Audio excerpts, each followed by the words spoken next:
শ্রেষ্ঠ সাহাবী বেলাল কখনো মসজিদের ভিতরে আজান দেয় নাই। এই জন্য আমরা রেজবিয়া দরবারের আশিকান না, নবীর সুন্নত মানি বলে কোনদিন মসজিদের ভিতরে মাইক দিয়ে আজান দেয় নাই। আজকে এখন একটা কথা বলবো, ভিতরে আজানটা আনছে কেডা? ভিতরে আজান আনছে কেডা? না, হেসাব বিন আব্দুল মালিক ইয়াজিদের গভর্নর, উনি জিদ করিয়া রাগ করিয়া মসজিদের ভিতরে আজানটা আনছে। এখন মসজিদের ভিতরে আজান দেওয়া সুন্নত না বাহিরে আজান দেওয়া সুন্নত? জোরে কোন, আমি আওয়াজে মানতাম না, জোরে কোন, ভিতরে না বাহিরে? আরো জোরে, ভিতরে না বাহিরে?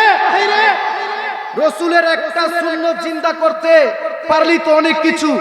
মসজিদের ভিতরে রসুলের সুন্নতগুলো জিন্দা করবেন। বেলাল কুদুরির মসজিদের ভিতরে আজান দেয় নাই, কোন সাহাবী, কোন তাবেঈন, খুলাফায়ে রাশিদিন কেউ মসজিদের ভিতরে আজান দেয় নাই কেন? এটা রসুলের সুন্নত, বাহিরে আজান দেওয়া।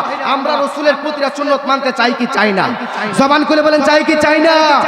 শুধু এখানে শেষ নয়, খুতবার সময় লাঠি নিবেন, এটা রসুলের সুন্নত। একটা গজল উলিউল্লাহ আশিক হুজুর যে বলে যে রহমতে আলম নবী নূরে মুজাসসাম সাহাবীরা আতর বানা, ওই নবীজির গান আছে না? ওই গজলের মধ্যে বলে না, হুসনে হান্নানা একটা কিজুর গাছের নাম, যারে ধরে খুতবা দিতেন রসুলে আকরাম। যখন আপনারা এমন ভাবে খুতবা দিবেন, তখন আপনারা লাঠি নিবেন।